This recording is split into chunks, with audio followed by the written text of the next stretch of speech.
Hello students, this is S के सिन्हा। बहुत दिन के बाद आज हम वीडियो बनाने जा रहे हैं। ये नेट के एग्ज़ाम के लिए most expected question Arvind sir का है। इसका सॉल्यूशन हम तुम लोग को बता रहे हैं। थोड़ा सा देखो इसको।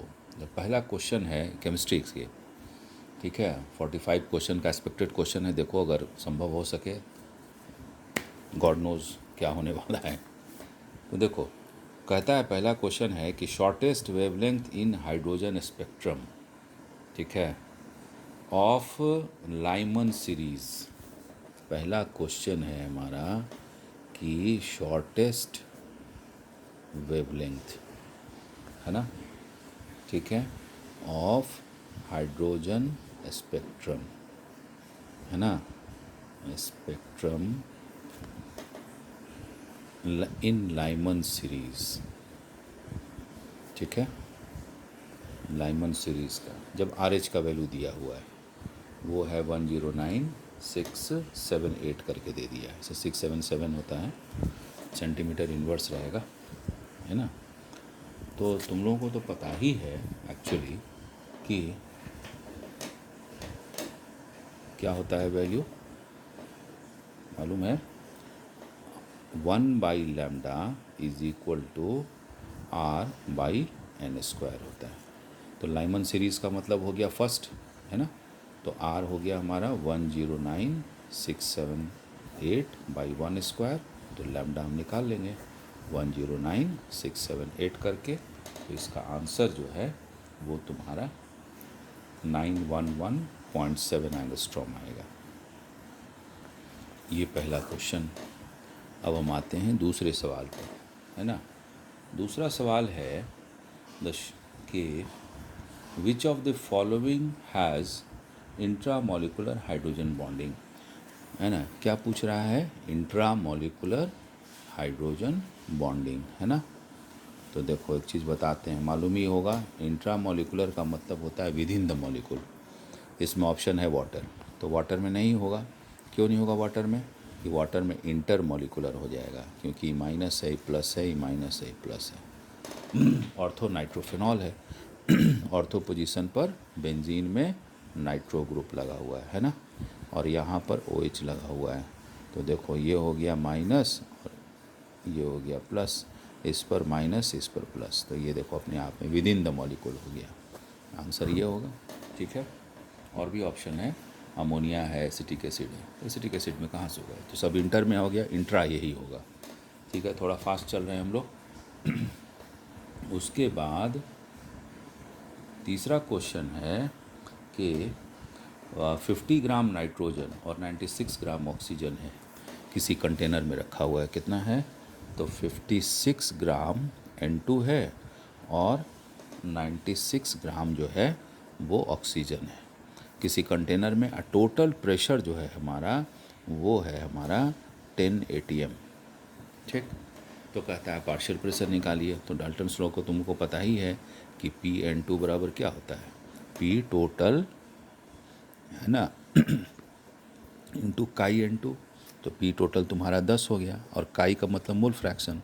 तो नाइट्रोजन का 56 ग्राम है, तो पहले इसका मोल कितना हो जाएगा, 28 से डिवाइड करेंगे, और फिर ये हो गया 56/28 प्लस ये कितना है 96 है, और बाई 32।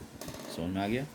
तो ये कट जाएगा तुम्हारा 3, ये हो गया 2, ये हो गया 2। तो कितना हो गया 10 × 2/5। तो ये हो गया हमारा 4। और टोटल अगर है हमारा 10 है तो दूसरा 6 होगा, तो उसको भी तुम निकाल सकते हो काई O2 का। तो काई O2 कितना हो जाएगा, दिख रहा है ना, थोड़ा इधर कर देते हैं। तो काई O2 होगा P टोटल, ठीक है। P टोटल कितना हो जाएगा, एक मिनट रुक जाओ ज़रा सा, है ना। P टोटल फिर से तुम्हारा 10 हो गया, और इसका मोल फ्रैक्शन कितना हो जाएगा 3/5, है ना। तो 5 2 ज़ा, ये हो गया 6 ATM, निकल गया। ये क्वेश्चन था, है ना। अगला सवाल है, रुक जाओ एक मिनट, है ना। अगला क्वेश्चन है question number 4। how much time in hours would take to distribute one Avogadro number of wheat grains if 10 to the power 20 grains are distributed each second? बहुत आसान क्वेश्चन है, कैसे निकालेंगे भाई? तो पहला काम करेंगे कि मतलब 10 टू द पावर 20 ग्रेन्स जो है ना, वो क्या कर रहा है, एक सेकेंड में बांट रहा है ना। तो एवोगाड्रो नंबर के बराबर जो होगा वो कितना होगा? बहुत सिंपल है भाई, 10 to the power 20 grains distribute किया 1 सेकेंड में, तो 6.022 10 टू द पावर 23 कितना हुआ? आसान है क्वेश्चन है, 22 10 to the power 23 by 20 10 to the power 20 solve करेंगे तो ये हो गया 3, ये हो गया 602.2 है ना। और इसको सेकंड्स में आया, आवर्स में लाने के लिए इसको हम 3600 से डिवाइड कर देंगे तो आ जाएगा 1.673 आवर्स। आंसर हो गया। ठीक है, नेक्स्ट क्वेश्चन आते हैं। कहता है calculate the standard enthalpy of this reaction. ठीक है, ये क्वेश्चन नंबर तुम्हारा 5th है। स्टैंडर्ड एंथैल्पी निकालना है रिएक्शन का, ई निकालना है, डेल एच निकालना है। तो रिएक्शन है H2 प्लस O2 बराबर H2O2। तो देखो एक चीज़ बता देते, अच्छा बॉन्ड एनर्जी सबका दिया हुआ है, HH का दिया हुआ है, O डबल बॉन्ड O का दिया हुआ है, फिर OH का दिया हुआ है ना, फिर OO का दिया हुआ है। ठीक है, सबका दिया हुआ है, हम लिख देते हैं कितना कितना दिया हुआ है। रुक जाओ 1 मिनट। HH का है 438। ठीक है, उसके बाद O डबल बॉन्ड O का है 498 है ना। उसके बाद है 464, किसका है? OH का। OH का है 464 और किलो जूल में है, सब किलो जूल पर मोल में दिया हुआ है। और फिर O सिंगल बॉन्ड O का है 138। ठीक, तो इसका तरीका तुमको पता ही है। सबको पहले बॉन्ड स्ट्रक्चर में लिख लो, इक्वेशन बैलेंस्ड होना चाहिए, ये सबसे इम्पॉर्टेंट पॉइंट है, समझे ना। तो H2O2, ये देखो यहाँ पर H हो गया, यहाँ पर H हो गया। अब इक्वेशन बैलेंस्ड है। इसका रिएक्टेंट का बॉन्ड एनर्जी और प्रोडक्ट का बॉन्ड एनर्जी निकाल के सम करके रिएक्टेंट माइनस प्रोडक्ट कर देना होता है। तो डेल एच जो होगा वो बॉन्ड एनर्जी का सम किसका? रिएक्टेंट का, है ना, minus sum of bond energy product का। ठीक, तो ये हो जाएगा तुम्हारा कितना हो गया, तो जोड़ के निकाल ही लोगे, 438 प्लस 498, इसको जोड़ दिए, माइनस ओ का दिया हुआ है 138 प्लस 2 ठो OH, देखो गौर से, है ना। तो इसका हो जाएगा 2 × 464। क्लियर? अब सबको हम सॉल्व कर देंगे तो हमारा आंसर आ जाएगा -130, है ना, किलो जूल पर मोल। ये आंसर है, ऑप्शन में जो भी दिया रहे। अगला सवाल कहता है ना कि अगला सवाल है, रुक जाओ, ठीक है,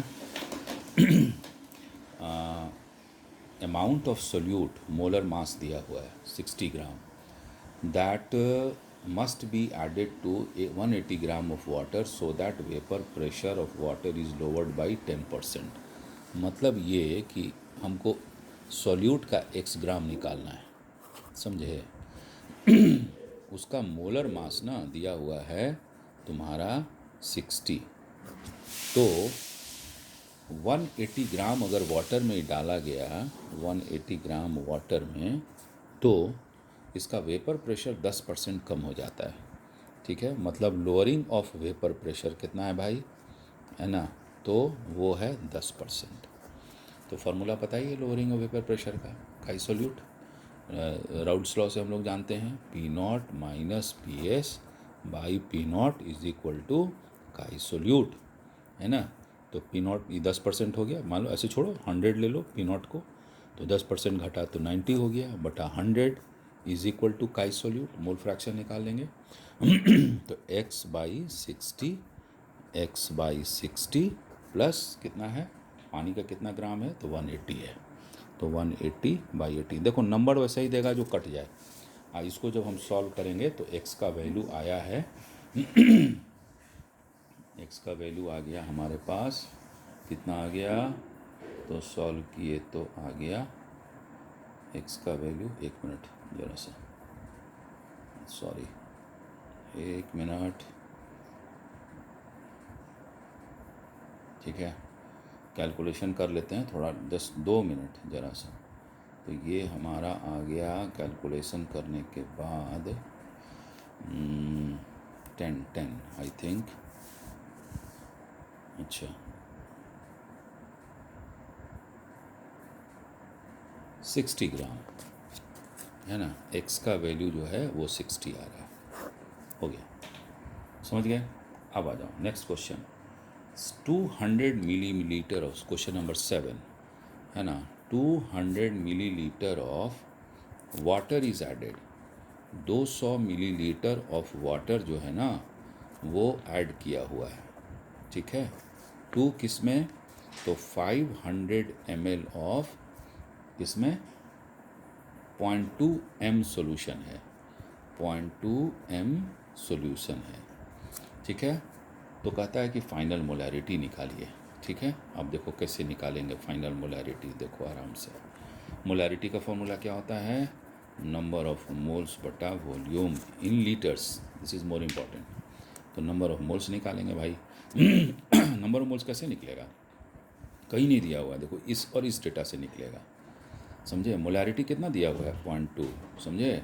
नंबर ऑफ मोल्स n मान लो, ठीक है, दिख रहा है, और कितना है 500 ml है, तो लीटर में करो, तो 500 को 1000 से भाग लगाएंगे तो लीटर में आ जाएगा, तो कितना हो जाएगा 0.5, ठीक।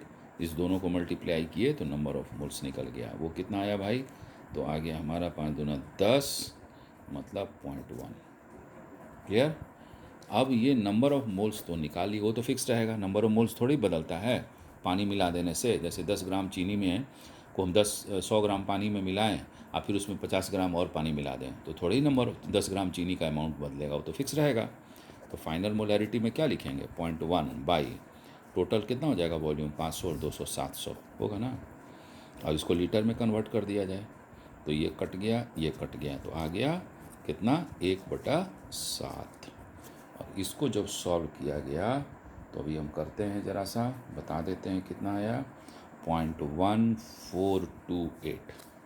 तो ये आपका आंसर हो गया 0.1428, जो भी आए ये आपका आंसर हो गया। नेक्स्ट क्वेश्चन पे आते हैं। The metal that produces red violet colour flame in non luminous flame, एक चीज़ तुमको बता देते हैं, एस ब्लॉक एलिमेंट का जो भी एलिमेंट है उस सब का फ्लेम कलर याद कर लो।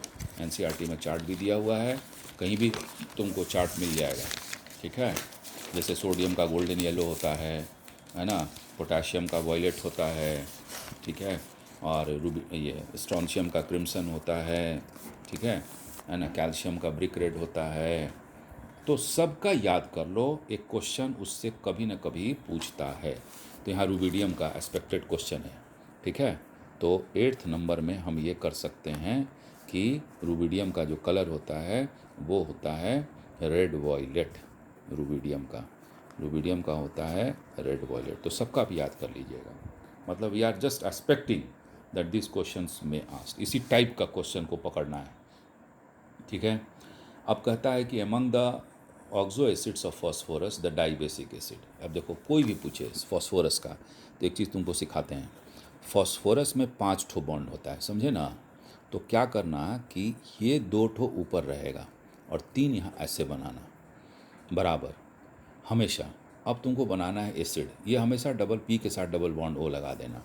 अब देखो एक चीज़ यहाँ बताते हैं, यह के पर क्या है, यहाँ पर है डाइबेसिक एसिड, तो एक O और एक O, मतलब डाइबेसिक जो रहेगा ना, जो हाइड्रोजन लिबरेट होगा वो, तो जो ऑक्सीजन से जो हाइड्रोजन अटैच्ड है वही निकलता है बाहर, उसके एसिडिटी के लिए वही रिस्पॉन्सिबल होता है, मतलब एसिडिक फैक्टर के लिए, क्योंकि पोलैरिटी यही ना क्रिएट हो रहा है -H+।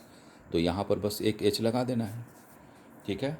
ट्राई बेसिक रहता तो यहाँ भी O रहता और H रहता, मोनोबेसिक में यहाँ H खाली OH रहेगा। फॉर्मूला तो हम निकाल लिए, क्या निकला H3PO3, ये इसका आंसर हो गया। अब जो भी ऑप्शन रहेगा यही करेक्ट आंसर रहेगा।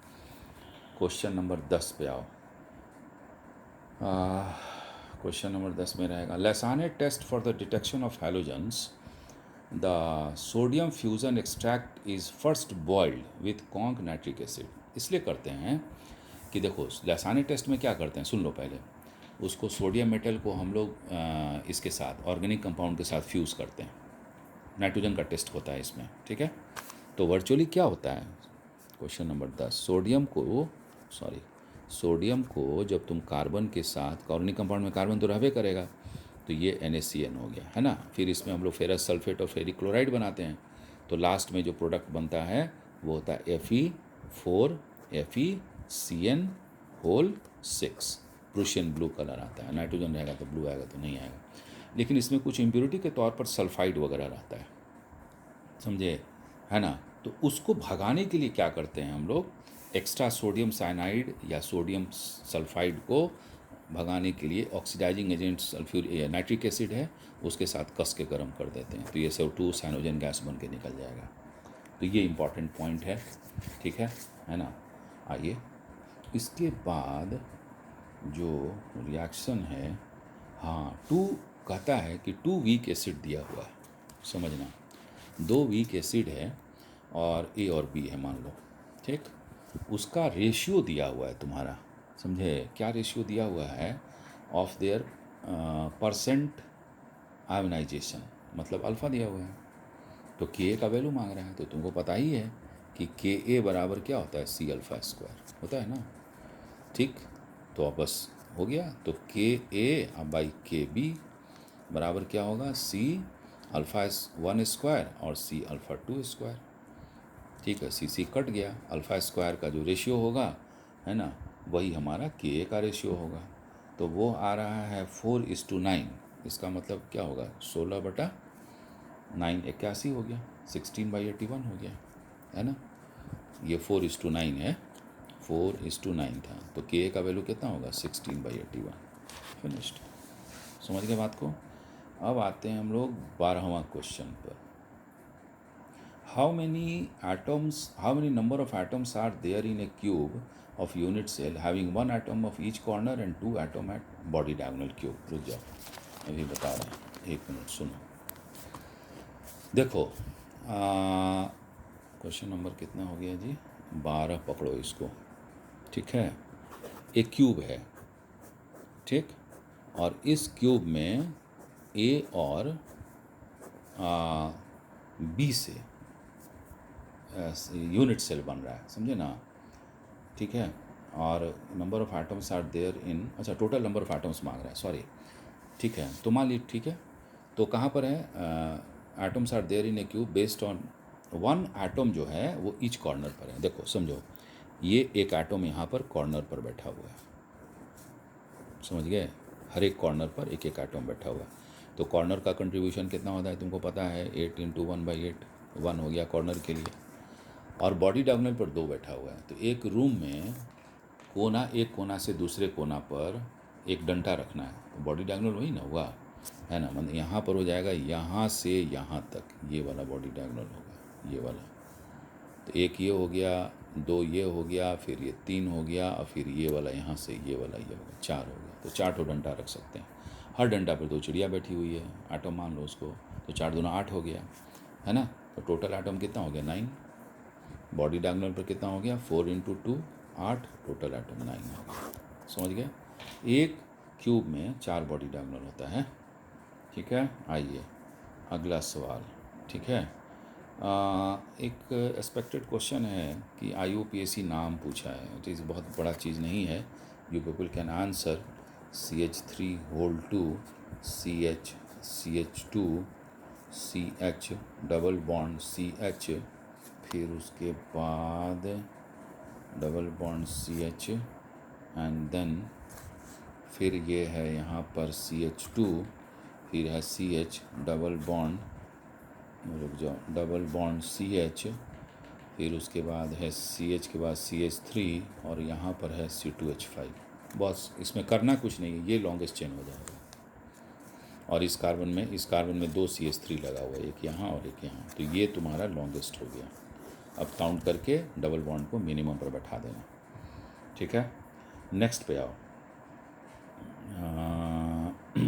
Compressibility factor for a real gas at high pressure is. तो एक बात आपको बता देते हैं, ये बहुत ही इम्पोर्टेंट हमको लग रहा है क्वेश्चन है ना।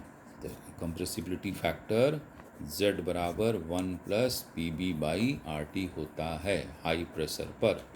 इसको याद रखिए, काम आएगा आपको दिस फॉर नीट एग्ज़ाम। उसके बाद अब हम आते हैं lactose is made up of. अच्छा हाँ, अब एक चीज़ बता देते हैं तुमको, ग्लूकोज, लैक्टोज, माल्टोज, ठीक, ये सब का देख लेना कि उसमें कौन कौन ग्लूकोज यूनिट है, मतलब ग्लूकोज है कि फ्रक्टोज है कि गैलेक्टोज है, और किससे कौन जुड़ा हुआ है, मैंने कार्बन 1 का कार्बन 4 है ना, वो देख लेना ज़रूर। ये question is very important. So lactose में एक एग्जांपल हम लोग लेके चल रहे हैं। लैक्टोज में 2 यूनिट होता है, डी गैलेक्टोज होता है लैक्टोज में, ठीक है। हम सारा सवाल लिख नहीं पाएंगे, बोल रहे हैं, उसको थोड़ा रखो। डी गैलेक्टोज और डी ग्लूकोज, ठीक है ना। और ये कहाँ से जुड़ा रहता है, तो देखो ये 1 और 4 से जुड़ा रहता है। 1 कार्बन, डी गैलेक्टोज का 1 और डी ग्लूकोज का 4, फाइनल है ना। तो ये सब आप याद रखिएगा। अच्छा, उसके बाद क्वेश्चन है कि, रुक जाओ, हाँ, ये है तुम्हारा यहाँ से एक्सपेक्टेड क्वेश्चन है केमिस्ट्री इन एवरीडे लाइफ से। जितना भी ड्रग्स का नाम है उसका यूज़, वो काइंडली उसको याद कर लो तुम लोग, ठीक है ना। एंड दैट मस्ट आस्क, उसको पूछना ही है पक्का। जैसे इसमें कुछ हम लोग अलग से नाम लिए हैं, क्या भाई, तो हम सुनो, बोल रहे हैं, लिखने में टाइम लगेगा। नॉरेथिनड्रोन है ना, ठीक है। इसका आइटम 1 ये कॉलम मैचिंग करना होगा, जो भी पूछे, है ना। ऑफ्लॉक्सासिन सबको जानता है, एंटीबायोटिक होता है। नॉरेथिनड्रोन एंटी फर्टिलिटी ड्रग है। इक्वानिल क्या है भाई, तो हाइपरटेंशन का है, ठीक है ना। तो अब इसका करेक्ट आंसर क्या हो गया, ये एक मिनट, हाँ रुक जाओ, ठीक है। तो नॉरेथ क्या हो गया, नॉरेथिनड्रोन जो है वो एंटी फर्टिलिटी ड्रग है। ऑफ्लोक्सासिन जो है एंटीबायोटिक है। इक्वानिल हाइपरटेंशन के लिए, ट्रैंक्विलाइजर जिसको बोलते हैं, हो गया। तो ज़रूर याद रखिएगा। क्वेश्चन नंबर 17 पे आते हैं। बड़ा ही बढ़िया क्वेश्चन है, इस तरह का क्वेश्चन एक ज़रूर पूछेगा, है ना। उसका एक एग्जाम्पल हम लोग लेके चल रहे हैं। टाइप ऑफ क्वेश्चन इस तरह का रहेगा, ठीक है ना।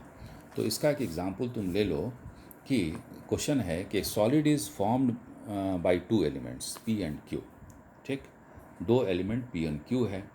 उसका है the element Q forms cubic close packing. And देखो एक चीज़ बताते हैं, 2 एलिमेंट अगर X Y P Q कुछ भी रहे, M और N, जो एलिमेंट ना क्यूबिक क्लोज पैकिंग या CCP, मतलब क्यूबिक क्लोज पैकिंग हो गया, है ना, या फिर HCP या FCC, क्या क्या हुआ, CCP, HCP या FCC, जो एलिमेंट बनाएगा P और Q में, या M और N में, XY में, वो ऑक्टाहेड्रल वर्ड में जाएगा, याद रखना। तो बस बन गया, अब सवाल बन गया। तो क्या है भाई, कौन बना रहा है, तो Q बना रहा है, ठीक। तो Q बना रहा है तो ठीक है, बनाने दो। तो Q बनाया, अब मान लो कि वो ऑक्टाहेड्रल वर्ड में गया, मान लो N वर्ड बनाता है, ठीक है। तो P जो है ना, वो कहाँ है, वो ऑक्यूपाई करता है 1/3 ऑफ टेट्राहेड्रल। तो P जो है हमेशा, टेट्राहेड्रल वर्ड जो होता है हमेशा ऑक्टाहेड्रल का डबल होता है। तो ये हो गया 1/3। तो दिस इज़ योर P 2/3, और Q हो गया ओनली 1। तो इसको बढ़िया बना देते हैं, 3 से मल्टीप्लाई करके, 1 है तो कट गया, आंसर हो गया P2Q3, याद रखना। फिर से बोल रहे हैं, जो भी एलिमेंट जो रहेगा वो अगर वो ये बनाता है तुम्हारा cubic close packing, FCC, SCP, वो ऑक्टाहेड्रल में जाएगा, और टेट्राहेड्रल हमेशा उसका डबल होता है, ठीक है। अच्छा, which of the following have been arranged in increasing order of oxidation, decreasing order of oxidation number of sulphur. ये सिंपल क्वेश्चन है, कोई ख़ास बात नहीं है। फिर इसी पर हम आधारित बता देते हैं ना, एक अलग टाइप का क्वेश्चन पूछ सकता है। जैसे कोई ऑक्सो एसिड्स दे दिया तुमको, जैसे मान लो H2SO3 दे दिया, H2SO4 दे दिया, बोला कौन एसिड स्ट्रॉन्गर है कौन वीक है, खास करके ऑक्सी एसिड्स में। एक एग्जांपल तुमको हम ले रहे हैं, HClO4, HClO3, समझे, HClO2 और HClO, ठीक है। इसमें ना क्या करेंगे, जो सेंट्रल एटम है उसका हम लोग ऑक्सीडेशन स्टेट निकालेंगे। तो ये -8 होगा, ये +1 होगा, ये 7 हो गया, ये 6 हो गया, ये +1 हो गया, जो भी हो 5 होगा, ये -4 +1 +3 -2 +1, ये +1।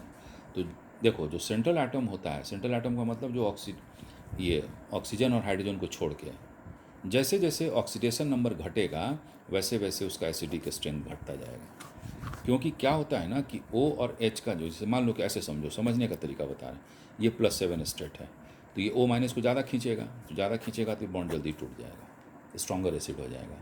तो सेंट्रल एटम का जितना ज़्यादा ऑक्सीडेशन स्टेट उतना स्ट्रॉन्गर एसिड। क्लियर? अब आ जाओ।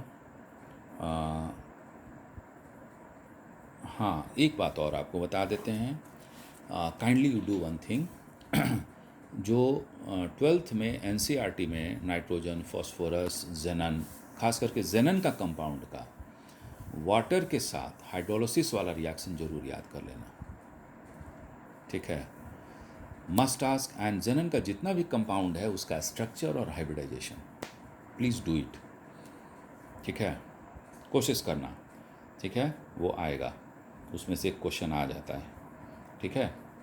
अच्छा, ये एक, अच्छा दूसरा फिर एक और बता रहे हैं। अगला सवाल, क्वेश्चन नंबर 20 को हम मान के चलें इसको।